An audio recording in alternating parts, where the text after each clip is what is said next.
नमस्कार दोस्तों, हर्षित द्विवेदी एजुकेशन में आपका स्वागत है। मेरा नाम है विनीत सागर। क्लास 12 एनसीईआरटी पॉलिटी की किताब चल रहा था, चैप्टर 2 एंड ऑफ बाइपोलैरिटी चल रहा है। तो पिछले क्लास में हमने क्या डिस्कस किए? Mikhail Gorbachev and disintegration of USSR के बारे में डिस्कस किए। देखिए, यूएसएसआर का डिसइंटीग्रेशन के टाइम पर सोवियत यूनियन के प्रेसिडेंट थे गोर्बाचेव। वैसे 1985 में वो सोवियत यूनियन के प्रेसिडेंट बने थे। तो उन्होंने क्या सोचा था? थोड़ा बहुत रिफॉर्म्स करने के लिए, क्योंकि ऑलरेडी यूएसएसआर एक डिसइंटीग्रेशन का स्टेज में पहुंच चुका था। लोग कम्युनिज्म से परेशान हुए थे, ऊपर से ईस्टर्न यूरोपियन कंट्रीज अपनी सॉवरेनिटी के लिए, अपना पॉलिटिकल इंडिपेंडेंस के लिए प्रोटेस्ट कर रहा था। तो गोर्बाचेव ने क्या सोचा, अब थोड़ा सा रिफॉर्म्स करेंगे, लिबरलाइज करेंगे सिस्टम को, ताकि यूएसएसआर जो है एक साथ रहे। पर उनकी जो पॉलिसीज थी वो सक्सेसफुल नहीं हुआ, ये भी हमने देखा। बाद में 1991 तक यूएसएसआर का डिसइंटीग्रेशन धीरे धीरे करके कंप्लीट हो ही गया। तो नेक्स्ट टॉपिक है, why did the Soviet union disintegrate. देखिए, इधर मैं जितने पॉइंट्स आपको बताने वाला हूं वो सारे पॉइंट्स हमने ऑलरेडी डिस्कस किया है। जब मैं आपको बता रहा था सोवियत यूनियन डिसइंटीग्रेशन के बारे में, तब मैंने ये पूरे पॉइंट्स कवर किया है दोस्तों। फिर भी इधर एक कंसोलिडेटेड व्यू बताया हुआ है सोवियत यूनियन का डिसइंटीग्रेशन किस तरह हुआ, तो हमारा एक तरफ से रिविजन भी हो जाएगा। और इसके बाद हम देखेंगे timeline of the disintegration of the Soviet union, मतलब सोवियत यूनियन का डिसइंटीग्रेशन का पूरा टाइमलाइन दिया हुआ है 1985 मार्च से लेके 1991 दिसंबर 25 तक, जब गोर्बाचेव रिजाइन किया था as the president of Soviet Union. इसे आप end of the Soviet Union बोल सकते हो। तो शुरुआत करते हैं।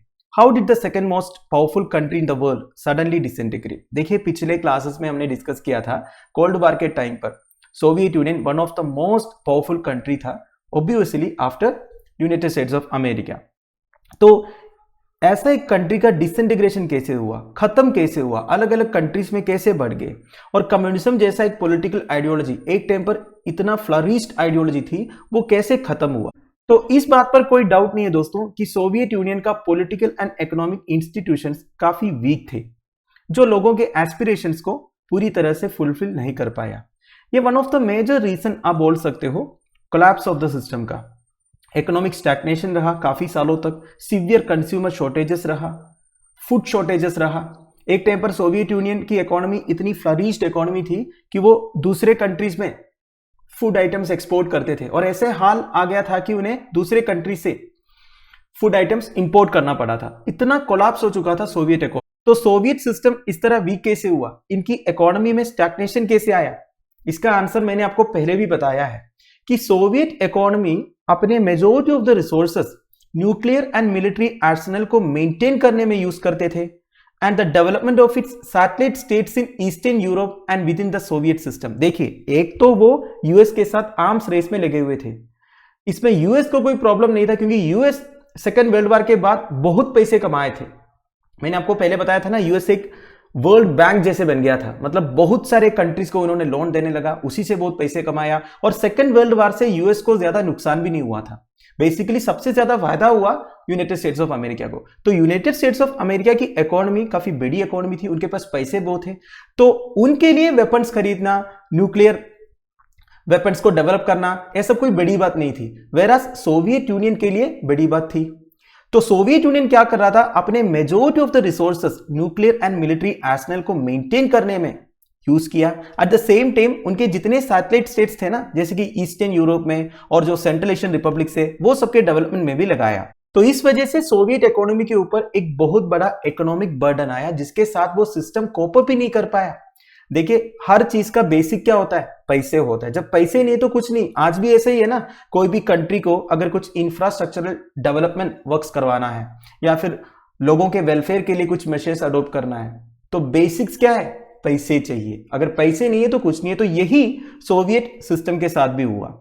Eight the same time ordinary citizens became more knowledgeable about the economic advance of the West. देखिए, जो ऑर्डिनरी सिटीजन्स थे ना, उनको ये मालूम चल रहा था कि वेस्टर्न कंट्रीज में काफी अच्छी तरीके से इकोनॉमिक एडवांस हो रहा है, और हमारे देश में कुछ भी नहीं हो रहा है। तो ऑब्वियस सी बात है, उनके देश का जो सिस्टम है उनसे उनको नफरत होगा। तो धीरे धीरे उन्हें यह समझ में आने लगा कि हमारे सिस्टम में प्रॉब्लम्स है, ड्रॉबैक्स है। और अब तक तो सोवियत यूनियन में यह बता रहा था कि कम्युनिज्म जो है वेस्टर्न कैपिटलिज्म से काफी बेहतर है, but the reality of its backwardness came as a political and psychological shock. पर देखिए, कम्युनिज्म बेहतर है, ठीक है, पर हमारी बैकवर्डनेस तो वैसे की वैसे ही है, हमारी स्टैंडर्ड ऑफ लिविंग इंप्रूव नहीं हो रहा है, पूरा पॉलिटिकल सिस्टम करप्ट हो चुका है, कुछ भी ठीक तरह से काम नहीं कर रहा है, ऊपर से वेस्टर्न कंट्रीज जो कैपिटलिज्म फॉलो कर रहे हैं उनका तो डेवलपमेंट हो रहा है, आप बोल रहे हो कम्युनिज्म कैपिटलिज्म से बेहतर है, तो कोई कनेक्शन नहीं बन रहा था। और देखिए, the Soviet union had become stagnant in an administrative and political sense as well. The Communist Party that had ruled the Soviet Union for over 70 years was not accountable to the people. ये बात भी मैंने आपको पहले बताया था। देखिए, communism में क्या होता था, सारे जो ओनरशिप है वो स्टेट के पास था, चाहे वो लैंड हो, प्रॉपर्टी हो, कॉन्सेंट्रेशन ऑफ वेल्थ अलो नहीं कर रहा था, कलेक्टिव फार्मिंग करवाता था। ऊपर से जब स्टेट सब कुछ ऑन करेंगे, स्टेट के पास पूरा कंट्रोल होगा, तो ऑब्वियस ही बात है स्टेट ऑफिशियल्स जो होंगे या फिर गवर्नमेंट ऑफिशियल्स जिन्हें हम ब्यूरोक्रेट्स बोलते हैं, उनके पास भी बहुत पावर आएंगे। तो ब्यूरोक्रेट्स का डोमिनेंस चल रहा था। ब्यूरोक्रेट्स वही करते थे जो स्टेट या फिर अथॉरिटीज उनको बोलता था करने के लिए। वैसे ब्यूरोक्रेट्स का काम भी तो वही है ना, बस इंप्लीमेंट करना है। तो ब्यूरोक्रेट्स ऑर्डिनरी सिटीजन्स का जो प्रॉब्लम्स है वो समझ नहीं रहे। ऑर्डिनरी सिटीजन्स के पास कुछ राइट्स नहीं था, फ्री स्पीच का राइट नहीं था, गवर्नमेंट के अगेंस्ट कुछ बोल नहीं पा रहा था, जबकि उनके पास बहुत प्रॉब्लम्स थे। वो पूरा सिस्टम को सुधारना चाहते थे पर करने नहीं दे रहा था, इससे लोग परेशान हुए दोस्तों। तो कम्युनिज्म के नाम पर उधर कुछ और हो रहा था। वैसे कम्युनिज्म के बारे में मैंने आपको बताया था, एक एग्लिटेरियन सोसाइटी होना चाहिए, सारे इक्वल है, किसी के पास ज्यादा पैसे नहीं होना चाहिए, किसी को ज्यादा प्रिविलेजेस नहीं देना चाहिए। पर सोवियत यूनियन में क्या हो रहा था, जो ब्यूरोक्रेट्स थे उनके पास वैसे ही बहुत पावर्स थे और प्रिविलेजेस भी आने लगा, वो ऑर्डिनरी सिटीजन से ऊपर हो गया। ऊपर से सिस्टम करीब 70 साल से चल रहा था, तब आप इमेजिन कर सकते हो लोग कितने परेशान हुए होंगे। कम्युनिज्म के नाम पर इक्वल राइट्स बोल बोल के ब्यूरोक्रेट्स के पास बहुत प्रिविलेजेस आ गया और जितने कम्युनिस्ट पार्टी लीडर्स थे वो ऑथोरिटेरियन बन गए, मतलब वो जो बोलेंगे वही होगा देश में। तो इसी तरह धीरे धीरे गवर्नमेंट को जो पॉपुलर बैकिंग मिल रहा था ना, वो धीरे धीरे खत्म होने लगा। गवर्नमेंट को किसी भी तरह का पॉपुलर सपोर्ट नहीं रहा। फिर 1985 तक मिखाइल गोर्बाचेव की एंट्री होता है। वो लोगों को प्रॉमिस करते हैं कि हम ये सारे प्रॉब्लम्स के साथ डील करेंगे। वो ये बोलते हैं कि हम इकोनॉमी को रिफॉर्म करेंगे, पूरे जो एडमिनिस्ट्रेटिव सिस्टम है जो करप्ट है, ऑथोरिटेरियन है, उसे हम लूज करेंगे, लिबरलाइज करेंगे, जैसे आप चाहे वैसे हम इस सिस्टम को बनाएंगे और धीरे धीरे हम वेस्टर्न कंट्रीज के साथ कैचअप भी करेंगे। But you may wonder why the Soviet Union collapsed in spite of Gorbachev's accurate diagnosis of the problem and his attempt to implement reforms. देखिए, मिखाइल गोर्बाचेव का जो प्लान था ना, वो सही प्लान था। वो एक्यूरेट डायग्नोसिस किया था कि सिस्टम में क्या क्या प्रॉब्लम्स है, इकोनॉमी क्यों स्टैग्नेंट है, और इन रिफॉर्म से सोवियत यूनियन को वो सुधार भी सकता था अगर सपोर्ट मिलता तो। पर इनका जो पूरा प्लान था ना, वो कोलैप्स हुआ। क्यों कोलैप्स हुआ, ये हम डिस्कस करेंगे। सबसे मेजर रीजन यह है दोस्तों कि मिखाइल गोर्बाचेव ने रिफॉर्म्स करना तो शुरू किया था, पर इंप्लीमेंटेशन बहुत स्लो पेस में हो रहा था। देखिए, ऑलरेडी लोग बहुत परेशान थे। लोग ये समझ चुके थे कि कम्युनिज्म ठीक नहीं है, हमें धीरे धीरे कैपिटलिज्म में जाना पड़ेगा या फिर वेस्टर्न कंट्रीज को फॉलो करना पड़ेगा। पर मिखाइल गोर्बाचेव ने क्या किया, ये वादा किया कि हम रिफॉर्म्स करेंगे और हम वेस्टर्न कंट्रीज के साथ कॉप अप करेंगे कम्युनिज्म को मेंटेन करके। पर इनका जो रिफॉर्म्स हो रहा था ना, बहुत स्लो पेस में हो रहा था, तो इससे लोग खुश नहीं थे। They did not benefit in the way they had hoped or they benefited too slowly. देखिए, लोगों को विश्वास था, थोड़ा बहुत विश्वास था गोर्बाचेव के ऊपर कि वो कुछ ना कुछ ठीक करेंगे, पर वो जो कर रहे थे उसका जो एफेक्ट्स है ना, वो जिस तरह से लोगों ने सोचा था उस तरह से नहीं हो रहा था। बेसिकली इंपैक्ट पॉजिटिव तरीके से हो नहीं रहा था, अगर हो भी रहा था तो वो बहुत धीरे पेस में हो रहा था। लोगों को जल्दी सोल्यूशन चाहिए था, क्योंकि देखिए इतने सालों से लोग परेशान थे, तो उनको रिफॉर्म्स का रिजल्ट देखना था, पर वो रिजल्ट ठीक तरह से आ नहीं रहा था। Others, especially members of the communist Party and those who were saved by the system, took exactly the opposite view. अब देखिए दोस्तों, अब गोर्बाचेव रिफॉर्म्स तो लाए, ऑर्डिनरी सिटीजन्स तो खुश होगा, ठीक है, पर ऑर्डिनरी सिटीजन्स इसलिए खुश नहीं थे क्योंकि उन रिफॉर्म्स का इंपैक्ट ठीक तरह से नहीं आ रहा था। अब आप सोचिए, जो कम्युनिस्ट पार्टी लीडर्स थे, जो ब्यूरोक्रेट्स थे, वो गोर्बाचेव के डिसीजन को सपोर्ट करेगा या नहीं सपोर्ट करेगा? अगर सपोर्ट करेंगे तो उन्हें जो प्रिविलेजेस एंड पावर्स मिल रहा था वो तो खत्म होगा ना। तो ऑब्वियस ही बात है, majority of Communist Party leaders and bureaucrats जो है गोर्बाचेव को अपोज करने लगा। They felt that their powers and privileges were eroding and Gorbachev was moving too quickly. ये तो आप प्रेजेंट सिचुएशन से भी कनेक्ट कर सकते हो, जैसे कि एक आदमी पूरा सिस्टम को सुधारना चाहता है, पर जिन लोगों को वो बुरा सिस्टम से फायदा मिल रहा था वो तो अलाउ नहीं करेंगे ना, वो वही चाहेंगे, जो सुधारना चाह रहे हैं उसी को खत्म करेंगे। तो वही हो रहा था सोवियत में भी। तो इससे बेचारा गोर्बाचेव जी का सपोर्ट लॉस होने लगा पार्टी के अंदर। सपोर्ट के बिना तो कुछ भी नहीं होगा ना। एट द सेम टाइम कुछ लोग ऐसे भी थे जो गोर्बाचेव जी को सपोर्ट कर रहे थे, पर वो भी सपोर्ट करना बंद किया क्योंकि गोर्बाचेव जी अपनी पॉलिसीज को डिफेंड नहीं कर रहे थे ठीक तरह से। मेरा कहने का मतलब है, देखिए गोर्बाचेव ने एक बोल्ड डिसीजन तो लिया कि मैं सिस्टम को सुधारूंगा। अब obvious सी बात है, जो करप्टेड लीडर्स उनको तो अच्छा नहीं लगेगा, उनके प्रोटेस्ट तो होगा ही और पब्लिक से भी अलग अलग ओपिनियंस भी आएंगे। पर देखिए एक अच्छा लीडर कैसे होता है, अपना डिसीजन के ऊपर हमेशा स्टैंड करते हैं, अपनी पॉलिसीज को हमेशा डिफेंड करते हैं चाहे कुछ भी हो जाए। पर गोर्बाचेव के जो सपोर्टर्स थे ना, दे felt that he did not adequately defend his own policies. अपनी पॉलिसीज को ठीक तरह से डिफेंड नहीं कर रहा था गोर्बाचेव, इसलिए जो सपोर्टर्स थे उनका भी सपोर्ट जो है धीरे धीरे जा। ये सबके अलावा one of the most important reason था राइज ऑफ नेशनलिज्म। अलग अलग कंट्रीज अपना पॉलिटिकल इंडिपेंडेंस के लिए, अपनी सोवरेनिटी के लिए पूछने लगा, उसके लिए मास प्रोटेस्ट एंड डेमोन्स्ट्रेशंस करने लगा। Countries like Estonia, Latvia, Lithuania, Ukraine, Georgia, ये सब धीरे धीरे सोवियत यूनियन से अलग हो गया क्योंकि उन्हें अपना पॉलिटिकल इंडिपेंडेंस चाहिए था, अपना अलग कंट्री चाहिए था। तो कुल मिला के आप ये समझिए दोस्तों, गोर्बाचेव के जो प्लान्स थे ना वो इतने बुरे प्लान्स नहीं थे। अगर सही तरह उन्हें सपोर्ट मिलता तो थोड़ा बहुत बदलाव जरूर आता। पर बात ये थी ना दोस्तों, स्टालिन के टाइम से लोग जो थे वो कम्युनिज्म से परेशान थे, ऊपर से पॉवर्टी थी, इकोनॉमिक डेवलपमेंट नहीं हो रहा था, ऊपर से वेस्टर्न कंट्रीज का अच्छा खासा डेवलपमेंट हो रहा था। ठीक है, तो मेरा कहने का मतलब है गोर्बाचेव जिस टाइम पे एंट्री किया ना बहुत लेट हो गया था, बहुत मतलब बहुत बहुत बहुत लेट हो गया था। हर चीज का एक वक्त होता है ना, तो उस वक्त में गोर्बाचेव के प्लान्स को इंप्लीमेंट करके यूएसएसआर को एक साथ रखना वाज एन इम्पॉसिबल टास्क। और देखिए सोवियत यूनियन का जो सेंट्रलाइज्ड कंट्रोल चल रहा था बाकी सारे कंट्रीज के ऊपर, उससे कंट्रीज खुश नहीं थे। मेनली जो ईस्ट यूरोपियन कंट्रीज थे वो बिल्कुल खुश नहीं थे। कई बार इन कंट्रीज में उधर के कम्युनिस्ट गवर्नमेंट्स के अगेंस्ट रिबेलियन भी हुआ, ये भी मैंने आपको बताया था। पर देखिए उस टाइम पर सोवियत यूनियन इतना स्ट्रॉन्ग था कि वो ये सारे रिबेलियंस को सप्रेस भी किया था, तो वो मौका ढूंढ रहे थे। तो बेसिकली 1985 तक उन सारे कंट्रीज का स्टैंड ये था कि आपको रिफॉर्म्स करना है, सिस्टम को बदलना है, जो करना है आप करो, पर हमें अकेला छोड़ दो भाई, हमें सोवरेनिटी दे दो, हम अपना डेवलपमेंट देखेंगे।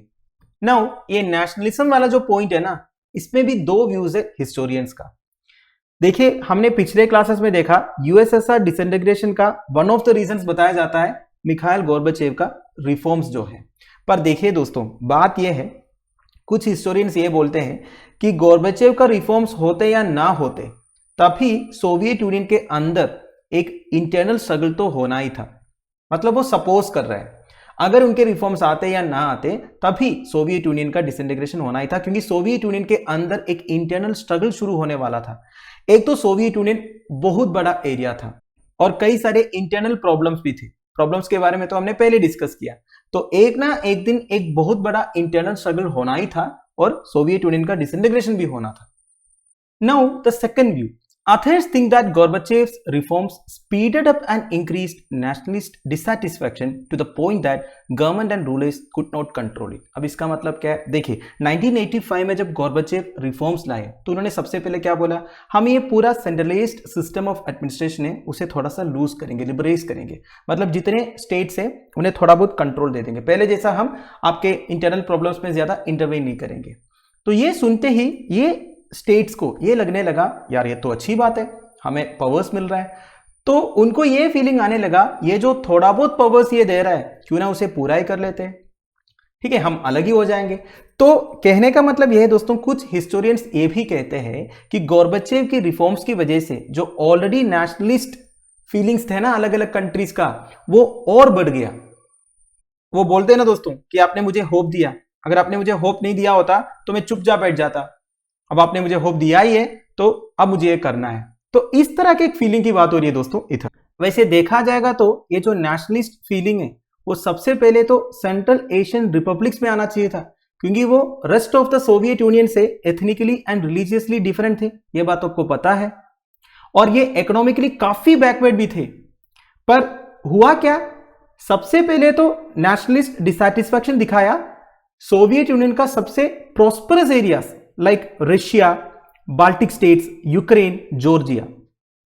अब बात यह थी कि जो ईस्ट यूरोपियन कंट्रीज में जितने लोग थे ना, ऑर्डिनरी लोग, वो कंपैरेटिवली डेवलप्ड थे सेंट्रल एशियन रिपब्लिक के लोगों से। अब सेंट्रल एशियन रिपब्लिक्स में जो लोग थे उस वक्त, आप इमेजिन कर सकते हो, काफी इकोनॉमिकली बैकवर्ड थे, वेरास ईस्ट यूरोपियन कंट्रीज में जो लोग थे थोड़ा बहुत डेवलप थे। अब ईस्ट यूरोपियन कंट्रीज में लोगों को यह लगने लगा कि ये जो सेंट्रल एशियन रिपब्लिक्स में लोग हैं, पॉपुलेशन है, उन्हें सपोर्ट करने के लिए हमें भी प्राइस पे करना पड़ रहा है। मतलब आप समझ रहे हो ना दोस्तों, ये देखिए, east European countries like Baltic states, Belarus, Ukraine, Georgia etcetera, इनको यह लगने लगा अगर सोवियत यूनियन एक साथ रहेंगे तो हमें इन्हें भी सपोर्ट करना पड़ेगा जो ऑलरेडी इकोनॉमिकली काफी बैकवर्ड है और रिलीजियसली, एथनिकली हमसे बहुत अलग है। तो इस तरह का भी एक फीलिंग था इन ईस्ट यूरोपियन कंट्रीज में। तो ठीक है, आई होप आपको समझ में आ गया। That is all about why did the Soviet union disintegrate. देखिए, जैसे मैंने आपको पहले बोला, इधर वही पॉइंट्स थे जो हमने ऑलरेडी डिस्कस किए, फिर भी आई होप आपको एक कंसोलिडेटेड आइडिया मिल गया होगा। अब हम डिस्कस करेंगे timeline of the disintegration of the Soviet union. 1985 मार्च से लेकर 1991 दिसंबर 25 तक मेजर इवेंट्स क्या क्या। अब इसमें जितने भी मेजर इवेंट्स लिखा है दोस्तों, वो सारे हमने पहले डिस्कस किया है, फिर भी देख लेते हैं। 1985 March, Mikhail Gorbachev elected as the general secretary of the communist Party of the Soviet Union, और वो बोरिस एल्जिन को as the head of Communist Party in Moscow appoint करते हैं। वैसे मॉस्को का मेयर करके गोर्बाचेव बोरिस एल्जिन को appoint किया था, ये मैंने आपको पिछले क्लास में बताया था। फिर गोर्बाचेव अपना सीरीज ऑफ रिफॉर्म्स स्टार्ट करते हैं सोवियत यूनियन में। फिर देखिए 1988 में independence movement begins in Lithuania, later spreads to Estonia and Latvia. तो लिथुआनिया, एस्टोनिया, लाटविया तीनों बाल्टिक स्टेट्स है। तो 1988 तक ये तीनों कंट्रीज अपना इंडिपेंडेंस के लिए मूवमेंट स्टार्ट किया। फिर 1989 October, Soviet Union declares that Warsaw Pact members are free to decide their own futures, Berlin Wall falls in November. ठीक है, तो 1989 अक्टूबर तक सोवियत यूनियन ये डिक्लेयर करता है जितने वार्सो पैक्ट मेंबर्स है। अब वार्सो पैक्ट क्या है मैं फिर से नहीं बता रहा हूं, काफी बार डिस्कशन हो चुका है। नाटो को काउंटर करने के लिए वार्सो पैक्ट साइन हुआ था। ठीक है, तो सोवियत यूनियन ये डिक्लेयर करता है कि वार्सो पैक्ट में जितने मेंबर्स है वो अपना फ्यूचर खुद डिसाइड कर सकता है, किस तरह का गवर्नमेंट होना चाहिए। फिर Berlin Wall falls in November, Berlin wall का फॉल के बारे में हमने एक वीडियो में पूरा ही डिस्कस किया था। ठीक है, फिर 1990 फरवरी में Gorbachev strips the Soviet communist Party of its 72 year long monopoly. देखिए, जब से यूएसएसआर क्रिएट हुआ था तब से कम्युनिस्ट पार्टी की मोनोपोली थी और कोई पॉलिटिकल पार्टी को अलो नहीं किया था। तो 1990 फरवरी को गोर्बाचेव इस सोवियत कम्युनिस्ट पार्टी को खत्म करते हैं। ठीक है, by calling on the Soviet parliament that is Duma to permit multi party politics. तो अभी से मल्टी पार्टी पॉलिटिक्स होना चाहिए, अगर दूसरा कोई पार्टी कोई क्रिएट करना चाहता है तो वो भी कर सकते हैं। वैसे सोवियत पार्लियामेंट का नाम भी ध्यान दीजिएगा, ड्यूमा है। फिर 1990 मार्च, Lithuania becomes the first of 15 Soviet republics to declare its independence. This can be a one-liner question also. तो 15 सोवियत रिपब्लिक्स में से सबसे पहला इंडिपेंडेंट डिक्लेयर करने वाला कंट्री था Lithuania, one of the Baltic state. फिर 1990 जून को रशियन पार्लियामेंट इंडिपेंडेंस डिक्लेयर करते हैं सोवियत यूनियन से, तो रशिया भी सोवियत यूनियन से अलग होता है 1990 जून को। फिर 1991 जून को Boris Yeltsin, no longer in the communist party, becomes the president of Russia. तो बोरिस एल्जिन कम्युनिस्ट पार्टी से रिजाइन किए थे, ये सब हमने पहले डिस्कस किए, इसलिए मैं ज्यादा डीप नहीं जा रहा हूं। ठीक है, तो 1991 जून को बोरिस एल्जिन बन जाते हैं प्रेसिडेंट ऑफ रशिया। करीब 18-19 साल के लिए वो प्रेसिडेंट ऑफ रशिया रहे। फिर 1991 August, the communist Party hardliners stage an abortive coup against Gorbachev. मैंने आपको बताया था कि गोर्बाचेव के जो प्लान्स थे, रिफॉर्म्स थे सोवियत सिस्टम को सुधारने का, वो उन लोगों को अच्छा नहीं लग रहा था जो कम्युनिस्ट पार्टी हार्डलाइनर्स थे, क्योंकि उनको तो इससे फायदा मिल रहा था। तो 1991 अगस्त को कम्युनिस्ट पार्टी हार्डलाइनर्स एक कूप स्टेज करते हैं गोर्बाचेव के अगेंस्ट। फिर 1991 सितंबर, 3 Baltic republics of Estonia, Latvia and Lithuania United nation के मेंबर्स बनते हैं दोस्तों, और बाद में 2004 में ये नाटो भी ज्वाइन करते हैं। फिर 1991 December, Russia, Belarus, Ukraine decide to annul the 1922 treaty on the creation of USSR. देखिए 1922 में ट्रीटी साइन हुआ था on the creation of USSR, जिसमें बेलारूस, यूक्रेन वगैरह यूएसएसआर का पार्ट बन गया था। तो इस ट्रीटी को कैंसिल करते हैं और वो Commonwealth of independent states create करते हैं। दोस्तों इसके बारे में भी पिछले क्लास में मैंने आपको बताया था। मैंने आपको ये भी बताया था लातविया, लिथुआनिया, जॉर्जिया जैसे जो स्टेट्स है वो बाद में ज्वाइन किया था। ठीक है, तो कॉमनवेल्थ ऑफ इंडियन स्टेट्स में Armenia, Azerbaijan, Moldova, Kazakhstan, Kyrgyzstan, Tajikistan, Turkmenistan, Uzbekistan ये सारे ज्वाइन करते हैं। जॉर्जिया बाद में 1993 को ज्वाइन करते हैं। फिर Russia takes over the USSR seat in United Nations. इसके बारे में भी हमने डिस्कस किया था। मतलब सोवियत यूनियन का आज से सक्सेसर रशिया को सेलेक्ट किया था। मतलब सोवियत यूनियन जितने पोजीशंस वगैरह होल्ड कर रहे थे वो सब रशिया टेक ओवर किया। फिर finally 1991 December 25 Gorbachev resigns as the president of Soviet Union, the end of Soviet Union. तो जैसे 1991 दिसंबर 25 को गोर्बाचेव रिजाइन करते हैं as the president of Soviet Union, तो आप बोल सकते हो इससे सोवियत यूनियन का द एंड हो गया। तो दोस्तों दैट्स इट। आई होप आपको समझ में आ गया हो। अगले वीडियो में हम कॉन्सिक्वेंसेस ऑफ डिसइंटीग्रेशन डिस्कस करेंगे, मतलब डिसइंटीग्रेशन के बाद क्या क्या हुआ। Till then bye bye, have a nice day.